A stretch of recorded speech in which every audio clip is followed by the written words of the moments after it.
నమస్కారం, వార్తలకు స్వాగతం. ముందుగా ముఖ్యాంశాలు. మంత్రి పేర్ని నాని మీడియా సమావేశం, టీడీపీ నేతలపై ఫైర్.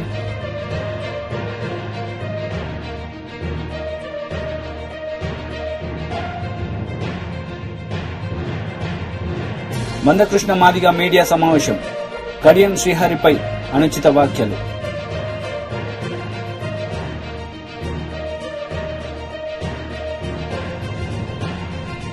ఫోన్ ట్యాపింగ్ వ్యవహారంతో నాకు ఎటువంటి సంబంధం లేదు, ప్రెస్ మీట్ లో మాజీ మంత్రి కేటీఆర్.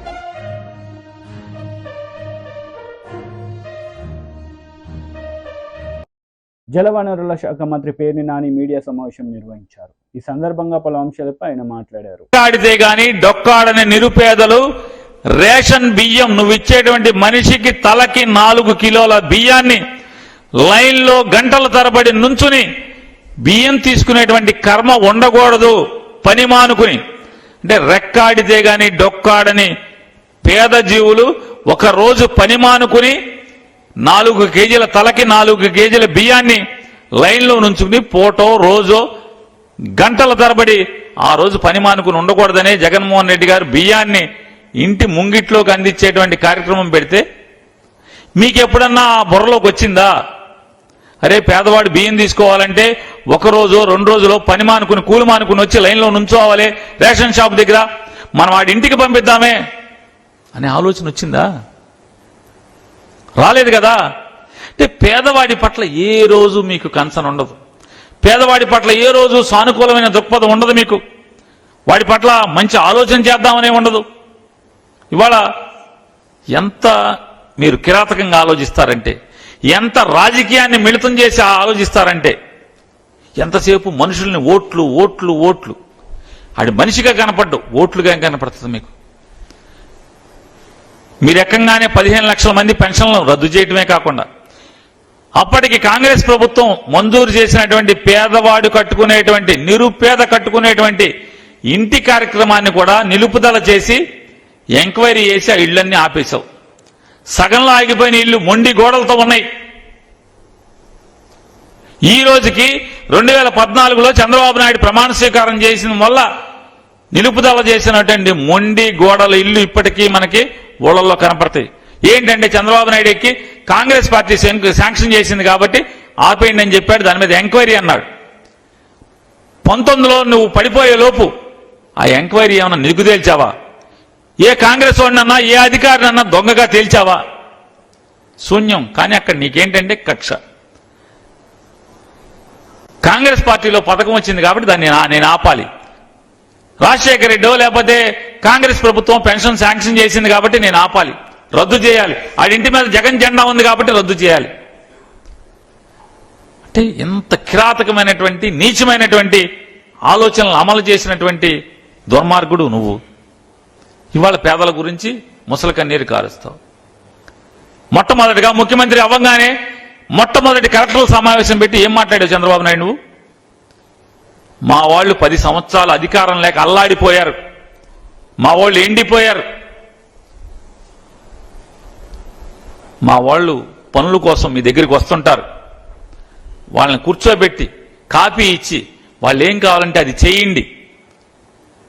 ఇది ఒక రాష్ట్ర ముఖ్యమంత్రిగా మీరు చెప్పేటువంటి కలెక్టర్లకు ఇచ్చినటువంటి మొట్టమొదటి సందేశం ముఖ్యమంత్రిగా. అంటే దిశానిర్దేశం చేస్తున్నావు, ఈ రకమైనటువంటి దిశానిర్దేశం చేస్తూ మాట్లాడుతున్నావు. ఇవాళ ఇవాళ ఈనాడు అనుకుంటా దేంట్లోనూ రాశారు. మాజీ మంత్రి దేవినేని ఉమామహేశ్వరరావు మీడియా సమావేశం నిర్వహించారు. ఈ సందర్భంగా ఆయన మాట్లాడుతూ ఇళ్ల వద్దే పెన్షన్ ఉత్తర్వుల్ని తుంగలో తొక్కి వృద్ధులపై కక్ష సాధిస్తున్నారు జగన్ రెడ్డి ముఠా అని విమర్శించారు. వీళ్ళందరూ కూడా కలిసి వైసీపీ ప్రభుత్వానికి లబ్ధి చేయాలనే దుర్మార్గమైన కుట్రలో భాగస్వాములై ఈరోజు ఈ దారుణానికి పాల్పడ్డారు. నిన్నే జాతీయ అధ్యక్షులు చంద్రబాబు నాయుడు గారు ఎన్నికల అధికారుల దృష్టికి తీసుకొచ్చారు, చీఫ్ సెక్రటరీతో మాట్లాడారు, ఉత్తరం రాశారు. అయినప్పటికీ కూడా ముఖ్యమంత్రి కనుసన్నల్లో chief secretary Jawahar Reddy, SERP CEO, అదేవిధంగా కమిటీ సభ్యులు, పంచాయతీరాజ్ సెక్రటరీ, అట్లాగే ముఖ్యమంత్రి కార్యాలయంలో ఇవాళ పెత్తనం వెలగబెడతా ఉన్న ధనంజయ రెడ్డి కూడా బాధ్యుడే. అందరూ కలిసి ఈరోజు 56 లక్షల మంది పింఛన్దారుల్ని ఈ మండు టెండలు 42 డిగ్రీ పైనున్న పరిస్థితుల్లో సచివాలయాలకు మీరు రమ్మన్నారంటే ఏసీ రూముల్లో కూర్చున్న అధికారులారా, ఎవరైతే ఈ నిర్ణయాలు తీసుకున్న స్వార్థపూరిత అధికారులు నేను ప్రశ్నిస్తా ఉన్నాను, మీకు మానవత్వం ఉందా? చాలామంది జిల్లా కలెక్టర్లు ఇంటింటికి పెన్షన్ ఇచ్చే విధానం దశాబ్దాల తరబడి ఉంది. కొద్దిపాటి విలేజ్ సెక్రటరీలు ఉన్నప్పుడే ఇంటింటికి వెళ్ళి ఇచ్చొచ్చాం. ఇవాళ 1,35,000 మంది సచివాలయ సిబ్బంది ఉన్నారు. 15,005 సచివాలయాలు ఉన్నాయి. ప్రతి ఒక్క ఉద్యోగస్తు కూడా లెక్క తీసుకుంటే 50 పెన్షన్లు ఒక్క రోజులో ఇచ్చే సామర్థ్యం అధికార యంత్రాంగానికి ఉందని జిల్లా కలెక్టర్లు చెప్పినప్పటికి కూడా సెర్ఫ్ సిఇఓ దుర్మార్గంగా మురళీధర్ రెడ్డి ఈ కుట్రలో భాగస్వాముడు, ప్రధానమైన భాగస్వామి. ముఖ్యమంత్రి కార్యాలయం ధనంజయ రెడ్డి, సెర్ఫ్ సిఇఓ మురళీధర్ రెడ్డి ఇద్దరు కూడా కలిసి కలెక్టర్లు చెప్పిన సమాచారాన్ని పక్కదోవ పట్టించి ఇవాళ మీరు ఏకపక్షంగా 56 లక్షల మంది పింఛన్దారుల్ని ఈ మండు టెండర్లో సచివాలయాలకు రమ్మన్నారంటే ఎంత దుర్మార్గమో దీని మీద మళ్ళీ వెంటనే చీఫ్ సెక్రటరీ బాధ్యత తీసుకోవాలి. వెంటనే మీరిచ్చిన ఆదేశాలను మోడిఫై చేయాలి, మీరిచ్చిన ఆదేశాలను మార్చాలి. ఇవాళ అప్పుడే వైసీపీ నాయకులు మంచాల మీద వృద్ధుల్ని, పింఛన్దారుల్ని ఈ మండు టెండర్లో ఊరేగిస్తూ చంద్రబాబు నాయుడు గారి మీద, తెలుగుదేశం పార్టీ మీద, జనసేన పార్టీ మీద, పవన్ కళ్యాణ్ గారి మీద, బీజేపీ నాయకుల మీద, ఎన్డీఏ కూటమి మీద విష ప్రచారం చేస్తూ దుష్ప్రచారం చేస్తా ఉన్న సంబంధిత బ్లూ మీడియా ఛానల్స్ కావచ్చు, సంబంధిత మరి ఛానల్స్. ఎంపీ బార్గని భరత్ మీడియా సమావేశం నిర్వహించారు. ఈ సందర్భంగా పలు అంశాలపై ఆయన మాట్లాడారు. 1000 రూపాయలు పెన్షన్ ఇస్తే ఈ జన్మభూమి కమిటీలు యూజ్లెస్ ఫెలోస్ 100 రూపాయలు కమిషన్ తీసుకునేవారు. ఇప్పుడు మళ్ళీ అదే సేమ్ సీన్ రివర్స్, సేమ్ అదే రిపీట్ అవుతా ఉంది. చంద్రబాబు నాయుడు గారి ద్వారా ఎలక్షన్ కమిషన్ కంప్లైంట్ పెట్టారు. అవ్వాతాతలు, దివ్యాంగులు, నడవలేని వాళ్ళు వీళ్ళందరూ కూడా లైన్లో నుంచుని అష్ట కష్టాలు పడబోతా ఉన్నారు. ఆంధ్రప్రదేశ్ రాష్ట్రంలో సుమారుగా 66,70,000 మంది అవ్వాతాతలు లైన్లో నుంచోబోతా ఉన్నారు. అంటే ప్రతి ఇంట్లో కూడా 4 ఉంటారు కదండి. అంటే 66 లక్షలు ఇంటూ 44 చూసుకుంటే సుమారుగా 2.5 కోట్ల మంది ఆంధ్రప్రదేశ్ రాష్ట్ర ప్రజల్లారా గమనించండి. ఈ ప్రబుద్ధులు చెప్తా ఉన్నారు వీళ్ళే ఎలక్షన్ కమిషన్కి ఫిర్యాదు చేశారంట. ఎవరైతే ఈ అవ్వాతాతలు అందరూ క్యూ లైన్లో నుంచోబెట్టే గనులు మేమే అని చెప్పేసి కాలర్ ఎగరేసుకుని చెప్పుకుంటా ఉన్నారు. అంటే 2.5 కోట్ల మంది ప్రజలు వాళ్ళ ఇళ్లల్లో ఉన్న అవ్వాతాతలకి అష్ట కష్టాలు తెప్పించిన వ్యక్తి ఈ చంద్రబాబు నాయుడు గారు అండ్ బ్యాచ్. ఇది ఏప్రిల్ నెల, ఇది ఓకే. మే నెల ఇంకెంత మట్టు టెండలు ఉంటాయండి? మే నెలలో ఎలా చేస్తారు? ఇదేమన్నా ఒకరికో లేదా 10 మందికో 100 మందికో లేదా 1000 మందికో ఇచ్చే పెన్షన్లా? మా రాజమండ్రిలోనే చూస్తే సుమారుగా 32,000 పైచిలకు ఉన్నారు. గతంలో వీళ్ళు 14,000 మందికి ఇస్తే మేము డబల్ 32,000 మంది ఉన్న రాజమండ్రి సిటీ ఒకటే 32,000 మందికి పెన్షన్లు ఇవ్వాలి అని అంటే ఎంత కాల వ్యవధి పడుతుంది? ఒక్కసారి ప్రజల్ని గమనించమని కోరుతా ఉన్నా. వీళ్ళు దుర్మార్గులు, ఈ దుర్మార్గులు చేసిన కార్యక్రమం ఇది. ఇవాళ వాలంటీర్లని ఉపయోగించకుండా మీరు పెన్షన్ డోర్ డెలివరీకి ఎలా ఇస్తారో మాకు చెప్తే మేము కూడా తెలుసుకుంటాం. మీరు వాలంటీర్స్ పిల్లల్ని ఉపయోగించకుండా రాజమండ్రిలో నాకు తెలిసి 1300-1400 మంది వాలంటీర్స్ ఉన్నారు. ఈ 1400 మందికి వీళ్ళకి అందరికి కూడా అలవాటు, పొద్దున్నే చక్కగా ఇచ్చేసే అలవాటు. మరి 1400 మందిని ఉపయోగించకుండా ఏ సిబ్బందిని ఉపయోగించి వాళ్ళు ఇల్లులు తెలుసుకోవడం ఎలా తెలుసుకుంటారు, వాళ్ళు ఇళ్ళకి తీసుకెళ్లి డోర్ డెలివరీ ఎలా ఇస్తారు? పోనీ చంద్రబాబు నాయుడు గారు మీరు చెప్తే ఆ కిటికీ ఏదో మీరు చెప్తే మేము తెలుసుకుంటాం. వాళ్ళు తెలుసుకుని వాళ్ళ ఇళ్ళకి వెళ్ళి మొత్తం అన్నీ చేయడానికి నాకు తెలిసి 4 రోజులు పడుతుంది. మరి డోర్ డెలివరీ ఎలా ఇస్తారో మీరు చంద్రబాబు నాయుడు గారు చెప్తే మేము పూర్తి స్థాయిగా తెలుసుకుంటాం. మళ్ళీ ఇంకోటి కూడా, ఇంటి వద్దకు పెన్షన్లు పంపిణీ చేయొద్దని ఎన్నికల సంఘం చెప్పలేదు కదా అని చెప్తా ఉన్నాడు. ఈనాడు పేపర్లో చేశారు. మరి ఎలా చేయాలో చెప్పండి చంద్రబాబు నాయుడు గారు. ఆంధ్రప్రదేశ్ రాష్ట్రంలో 66,70,000 మందికి పెన్షన్లు ఇంటికి ఎలా పంచాలో మీరు చెప్తే మేము కూడా ఆ కిటికీ ఏంటో తెలుసుకుంటాం. వాలంటీర్ సిస్టమ్ ఉపయోగించకుండా, ఇప్పుడు దాకా అలవాటు పడిన వాలంటీర్ సిస్టమ్ ఉపయోగించకుండా ఎలా చేయాలో చెప్తే మేము తెలుసుకుంటాం. మళ్ళీ చంద్రబాబు నాయుడు గారు బహిరంగ లేఖ రాశాడు. బహిరంగ లేఖలో ఆయన పేర్కొన్నాడు, ఈ పరిణామాలన్నీ వైసీపీ కుట్రలు కుతంత్రాలుగా ఉపయోగించుకుని విధానాన్ని రాష్ట్ర ప్రజలు లబ్ధిదారులు అర్థం చేసుకోవాలంట. ఎలా అర్థం చేసుకోవాలో పోనీ మీరు చెప్పండి చంద్రబాబు నాయుడు గారు. ఇళ్ల వద్దే పెన్షన్లు ఇవ్వాలని ఎన్నికల కమిషన్ ఆదేశాలను జగన్ రెడ్డి లెక్క చేయకుండా మంటుడెండల్లో పెన్షన్దారులని కష్టపడి ఈ నెపాన్ని ప్రతిపక్షం పైన ఎన్నికలు లబ్ధి పొందాలని చూస్తూ ఉన్నారు. తన రాజకీయ లబ్ధి కోసం అవ్వాతాతలను దివ్యాంగులను కష్టపెట్టే కుట్ర జగన్ రెడ్డి చేస్తూ ఉన్నారు.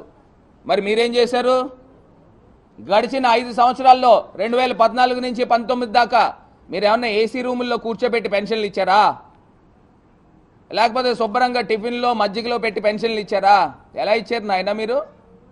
చంద్రబాబు నాయుడు గారు ఎలా ఇచ్చారండి? ఎండల్లో నుంచోబెట్టే కదా ఇచ్చావు.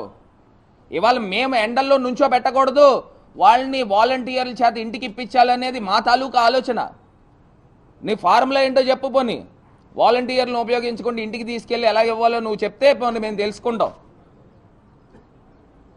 ఇవాళ ఇంత దుర్మార్గపు ఆలోచన చేసిన ఈ దుష్టుడు ఈ పార్టీ తెలుగుదేశం పార్టీ. నేను ఇవాళ ఎంపీ లక్ష్మణ్ మీడియా సమావేశం నిర్వహించారు. ఈ సందర్భంగా పలు అంశాలపై ఆయన మాట్లాడారు.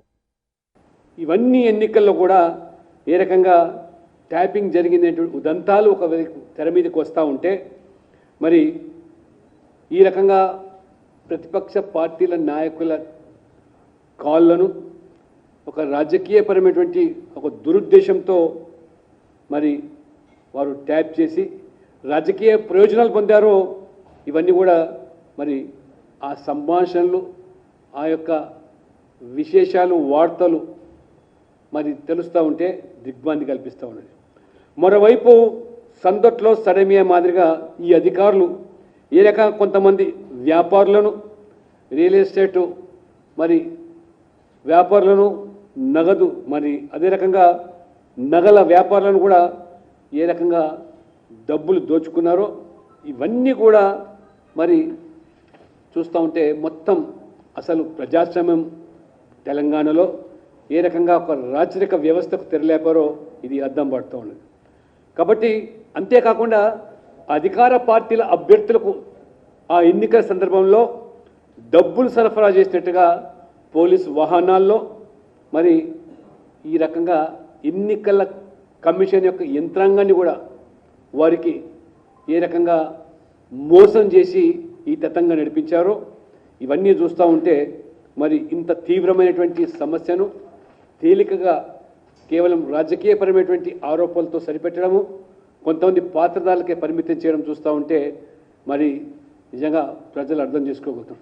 రేవంత్ రెడ్డి గారికి నిజంగా ఏమాత్రం కూడా చిత్రశుద్ధి ఉన్నట్టయితే మరి ఈరోజు మరి దానికి సూత్రధారులైనటువంటి వాళ్ళ మీద చర్యలు తీసుకోవాలి, పూర్తి స్థాయి దర్యాప్తు జరగాలి. ఇది ఎందుకంటే దేశ భద్రతకు సంబంధించినటువంటి అంశాన్ని వాళ్ళ చేతుల్లోకి తీసుకొని ఈ రకమైనటువంటి వ్యవహారానికి పాల్పడ్డప్పుడు ఖచ్చితంగా ఇది సిబిఐ ద్వారానే దర్యాప్తు జరగాల్సిన అవసరం ఉంది. ఏమాత్రం కూడా రేవంత్ రెడ్డి గారికి మీకు చిత్తశుద్ధి ఉన్నట్టయితే అసలు సూత్రధారులను, ఎందుకంటే మరొక అధికారి మరి ఆనాడు టెలిఫోన్ సంభాషణలో బీఆర్ఎస్ సుప్రీమే ఆదేశాల మేరకు చేశాము, ప్రభుత్వం మరి ఆ యొక్క ఆదేశాలకు అనుగుణంగానే అధికారులుగా మేము పనిచేశామని వారు చెప్తా ఉన్నప్పుడు ఎందుకు మళ్ళీ వాళ్ళ ముఖ్యమంత్రి గారు మరి ఈరోజు దాని మీద చర్యలు తీసుకోవట్లేదో, అసలు దోషులను మరి పక్కదోవ పట్టించే ప్రయత్నం ఎందుకు చేస్తున్నారో తెలంగాణ సమాజం తెలుసుకోదలుచుకుంది. అంతెందుకు ఓటుకు నోటు కేసులో కూడా ఆనాడు అడ్డంగా బుక్ అయినప్పుడు ఇది టెలిఫోన్ ట్యాపింగ్ అనే విషయం తెలిసినప్పటికీ కూడా ఎందుకు మరి ఈరోజు ఉపేక్షిస్తుందో, మరి రేవంత్ సర్కార్కు చిత్తశుద్ధి ఉన్నట్టయితే, మరి అసలు దోషులను పట్టుకోవాలనుకున్నట్టయితే మరి వారు ఈ యొక్క సిబిఐ దర్యాప్తుకు వెంటనే ఆదేశించాలని, మరి భారతీయ జనతా పార్టీ కూడా ఒక బాధ్యతాయుతమైనటువంటి పార్టీగా ఖచ్చితంగా ఈ తెలంగాణ రాష్ట్రంలో జరిగినటువంటి ఇది ఇంత విపత్తు, దేశంలో ఎక్కడ లేని విధంగా జరిగినటువంటి ఈ ట్యాపింగ్ వ్యవహారం వల్ల ఒకవైపు కొంతమంది ప్రైవేటు వ్యక్తుల మరి ఇవాళ వారికి దోపిడీకి గురి కావడమే కాకుండా మరి కొన్ని కుటుంబాల్లో కూడా చిచ్చు రేపినట్టుగా, మరి అదే రకంగా మరి ఎన్నికల ప్రక్రియను ప్రభావితం చేసే విధంగా ఎన్నికల సందర్భంగా ఈ యొక్క మరి డబ్బు మార్పిడి స్వయంగా పోలీసు వాహనంలో జరిగిన ఉదంతాలు కానీ, లేదా రాజకీయ నాయకులు ప్రత్యర్థుల యొక్క టెలిఫోన్ సంభాషణల వల్ల ఏ రకమైనటువంటి మరి రాజకీయపరమైనటువంటి మరి కార్యకలాపాలు పాల్పడ్డారో అనేక ఉదంతాలు ఇవాళ ఫిర్యాదులు వస్తూ ఉన్నాయి. కాబట్టి భారతీయ జనతా పార్టీ కూడా దీన్ని తీవ్రంగా పరిగణిస్తూ ఖచ్చితంగా మరి సిబిఐ దర్యాప్తు జరపాలి. లేనట్లయితే భారతీయ జనతా పార్టీ కూడా గవర్నర్ గారిని కలిసి ఈ వాస్తవ విషయాలను వారి దృష్టి తీసుకెళ్ళి ఖచ్చితంగా గవర్నర్ గారు జోక్యం చేసుకొని కేంద్ర ప్రభుత్వం ద్వారా మరి ఈ యొక్క పూర్తి స్థాయిలో దర్యాప్తు జరిగేదానికి కూడా మేము త్వరలో కూడా గవర్నర్ గారిని కలవబోతున్నాం. నిజామాబాద్ ఎంపీ ధర్మపురి అరవింద్ మీడియా సమావేశం నిర్వహించారు. ఈ సందర్భంగా మంత్రి ఉత్తమ్ కుమార్ రెడ్డి చేసిన వ్యాఖ్యలపై ఆయన మండిపడ్డారు. రాష్ట్రం కూడా పార్లమెంట్ లో పాస్ అయిన చట్టము మేము ఇక్కడ ఇంప్లిమెంట్ చెయ్యము అన్న రైటు ఏ రాష్ట్రం కూడా లేదు. అది కశ్మీర్కు ఉండే ఆర్టికల్ 370 తోటి. ఈయనేమన్నా కశ్మీర్లో ఆర్టికల్ 370 5 సంవత్సరాల క్రితం వరకు ఉన్నట్టు ఈయన ఆర్టికల్ 786 తెద్దామనుకుంటున్నా ఇక్కడ తెలంగాణలో.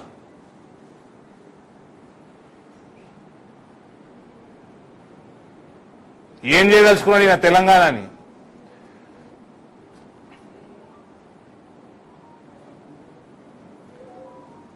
సంక్షోభం తేదలుచుకున్నాడు ఆయన. భారతదేశం యొక్క సార్వభౌమత్వాన్ని క్వశ్చన్ చేస్తున్నాడు ఈయన.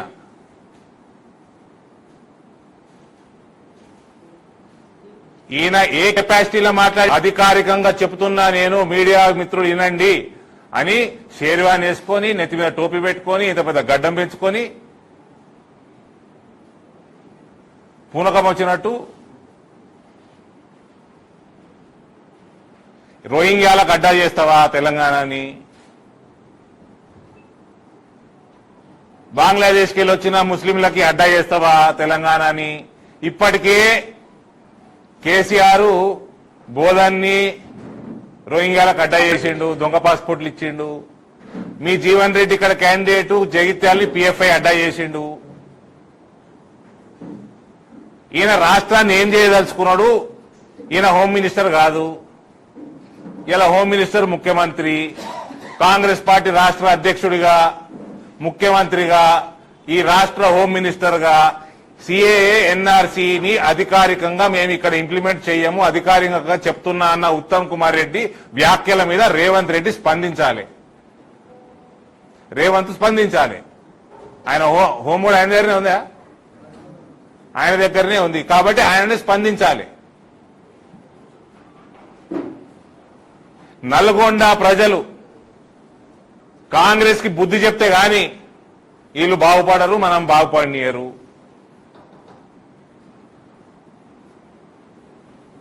ఇలా నల్గొండ ఖమ్మంలో సీట్లు చూసుకొని ఎగురుతా ఉంటారు వీళ్ళు. అక్కడ ప్రజలు నిజంగా మీరు భారతదేశం యొక్క భవిష్యత్తు మంచిగా ఉండాలని కోరుకుంటే అక్కడ కాంగ్రెస్ పార్టీని ఓడించండి. బీజేపీ అభ్యర్థులు అన్ని చోట్ల బాగున్నారు. నరేంద్ర మోడీని చూసి ఓటేయండి. మీ భవిష్యత్తు తరాల కోసం ఓటేయండి.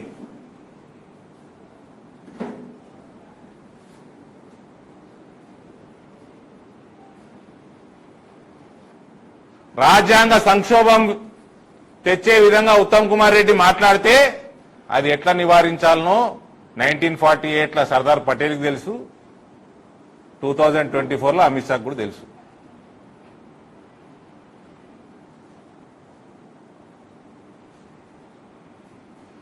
Uttam Kumar Reddy, just get out of the cabinet. You are an unfit fellow to remain in this cabinet. तो कौन है भाई? सीए को इंप्लीमेंट नहीं करते बोलने के लिए तो है कौन? Who the hell are you? CAA देश में आज ఎంఆర్పీఎస్ మందకృష్ణ మాదిగ మీడియా సమావేశం నిర్వహించారు. ఈ సందర్భంగా మరోసారి కడియం శ్రీహరిపై ఆయన విరుచుకుపడ్డారు. చెప్పడానికి ఎవరికి అవకాశం లేదు, ఇది కాదని చెప్పడానికి ఎవరు అవకాశం లేదు. ఇకపోతే తను ఎక్కడున్నా అక్కడ మాదిగ సామాజిక వర్గం ఎదుగుతున్న నాయకులనే అణిచేసే ప్రయత్నం చేశాడు. లేనిపోని మాటలు చెప్పి అధినేతల దగ్గర అవమానించే ప్రయత్నం చేశాడు. ఆయనకి అలవాటు అనేది ఇప్పటిది కాదు. ఆయనకి అలవాటు అనేది పక్క వాళ్ళ ఎదుగుదలను చూసి జీర్ణించుకోలేని మనస్తత్వమైనలో ఉన్నది అనడానికి, పక్క వాళ్ళు ఎదుగుతుంటే జీర్ణించుకోలేని అనడానికి ఇప్పుడు నేను బీఆర్ఎస్ చెప్పిన ఉదాహరణే కాదు. తను బీఆర్ఎస్లో రాకముందు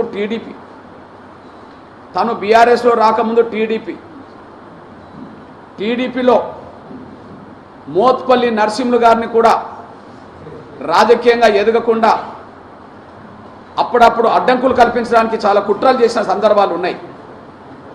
అందుకనే మోత్పల్లి నరసింహులు గారు, మాదిగ సామాజిక వర్గం సంబంధించిన మోత్పల్లి నరసింహులు గారు కడియం సేరి పక్క వాళ్ళు ఎదుగుతుంటే జీర్ణించుకోలేని వ్యక్తి. ఆయన వల్ల దళితులకు ఒరిగేది లేదు. దళితులను మాదిగలను అడ్డం పెట్టుకొని తనే ఎదగడం తప్ప ఇంకెవరి ఎదుగుదలకు ఆయన అంగీకరించడు అని చెప్పి టీడీపీలో ఉన్నప్పుడే,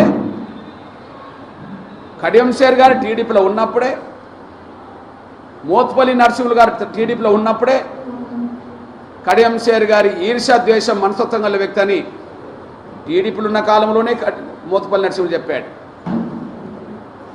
ఆ విధంగా టీడీపీలో కడియం సేర్ గారు కొనసాగుతున్న కాలంలో మోత్పల్లి నరసింహులు రాజకీయ ఎదుగుదలను అడ్డుకోవడానికి ఎన్నో సందర్భాలు కుట్రలు చేసిండని మోత్పల్లి నరసింహులు సాక్ష్యం చెప్పాడు.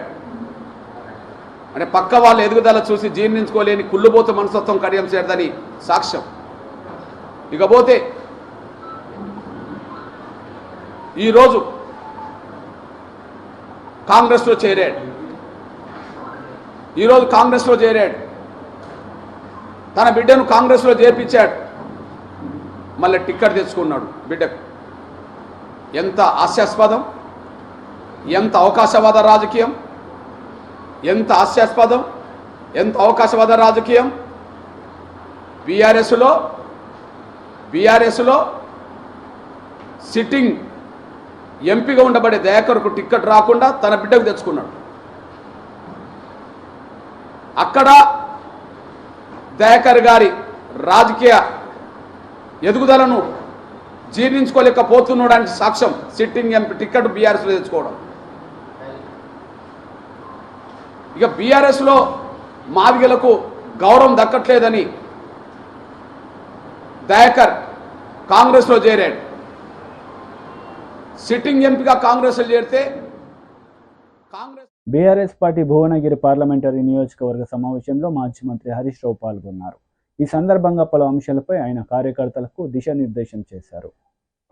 రైతులకు 15,000 రైతు బంధు అని మోసం చేసినా, వృద్ధులకు 4,000 పెన్షన్ ఇస్తానని చెప్పి ఆగం చేసినా, తులం బంగారం ఇవ్వకుండా అక్క చెల్లెలను మోసం చేసినా 2500 మహాలక్ష్మి ఇస్తానని దగా చేసినా నన్నే గెలిపించిందయ్యా, నువ్వేం మాట్లాడతావు హరీష్ రావు అనడారే. రేపు బిడ్డ నువ్వు ఇవన్నీ ఇయ్యలేదు కనుకనే నిన్ను ఇలా ప్రజలు ఓడగొట్టిండ్రు. ఇస్తవా ఇయ్యవాడి బల్ల గుద్ది కాంగ్రెస్ మెడలు వంచి ఇవి సాధించాలంటే బీఆర్ఎస్ పార్టీ గెలవాల్సినటువంటి అవసరం. ఇలా ఈ ఎన్నికల్లో కాంగ్రెస్ ఓడితే ఇలా రాష్ట్రంలో కాంగ్రెస్ ప్రభుత్వం ఏం పడిపోదు, కాంగ్రెస్ గవర్నమెంట్ పడిపోదు. కానీ ఇవాళ కాంగ్రెస్ మెడలు వచ్చి 6 గ్యారెంటీలు అమలు చేసే అవకాశం మనకు దొరుకుతుంది.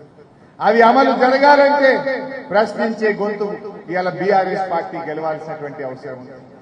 ఇవాళ ఎందుకంటే ప్రజలకు మన మీద నమ్మకం ఉన్నది. ఇంకా కూడా చూద్దామా? నెక్స్ట్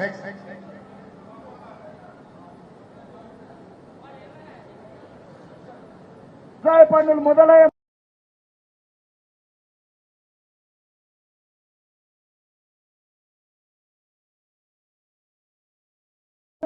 ఆదుకునే బాధ్యత కాంగ్రెస్ పార్టీ.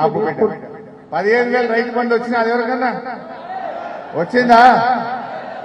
ఆ రోజు మనమేమో డబ్బులు ఇస్తామని రైతు బంధు రెడీ చేసి ఇస్తే ఎలక్షన్ కమిషన్ కు కంప్లైంట్ చేసి ఇచ్చే రైతు బంధును ఆపింది.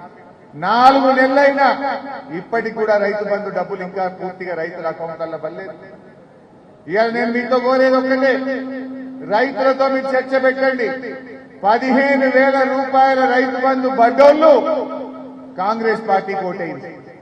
15,000 రూపాయల రైతు బంధు పడనోళ్లు కారు గుర్తుకు ఓటేయండి అని చెప్పి కుల్లా మనం చర్చ పెట్టుకోవాల్సినటువంటి అవసరం. నెక్స్ట్ షాదీ ముబారక్ కళ్యాణ లక్ష్మిలో ఈ రోజు 1,00,000 రూపాయలే వస్తున్నాయి. ఈ నెల అయితే 1,00,000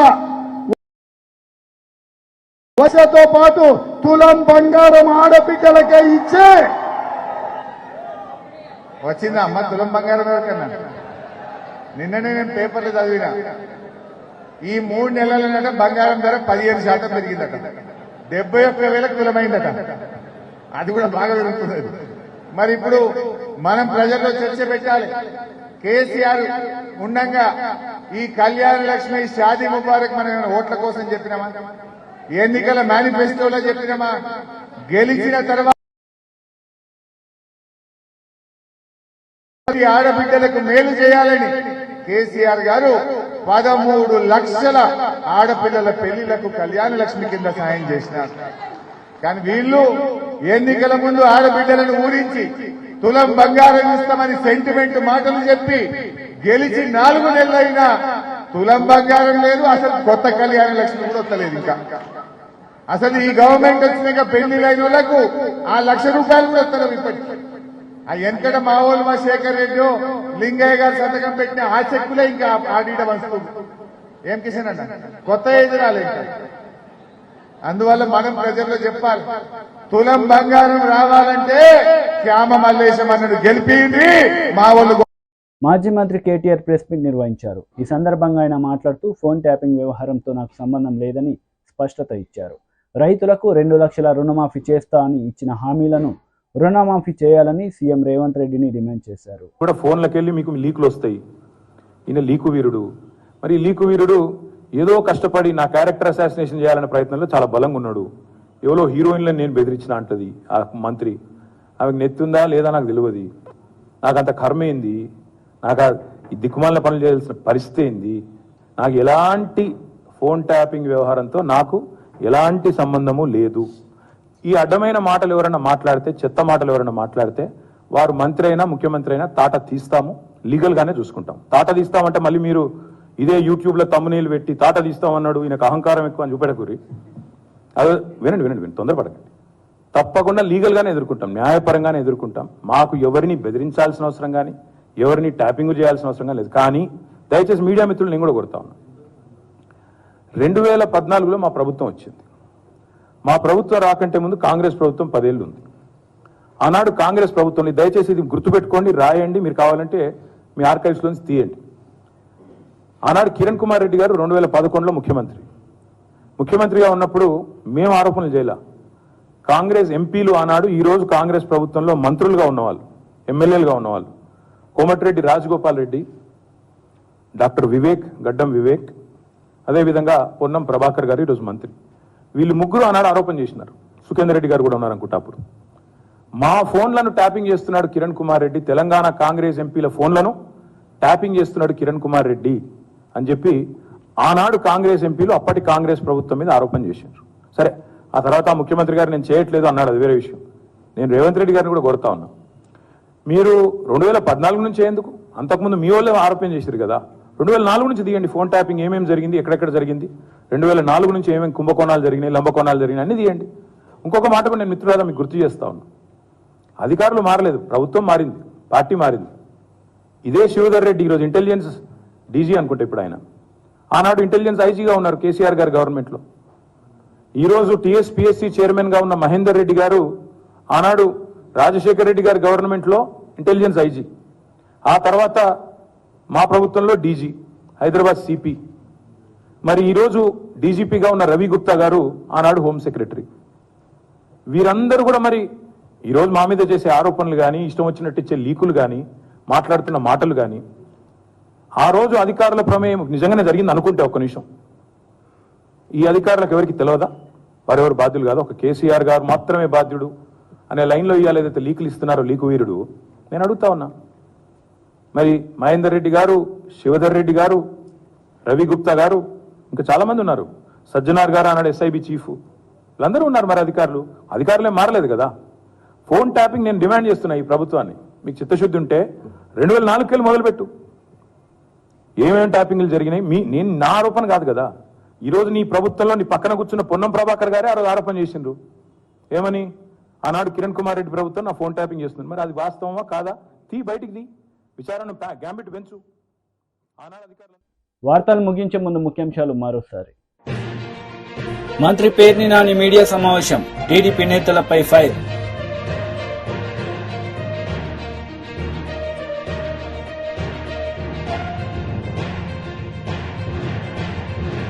మందకృష్ణ మాదిగ మీడియా సమావేశం, కడియం శ్రీహరిపై అనుచిత వ్యాఖ్యలు.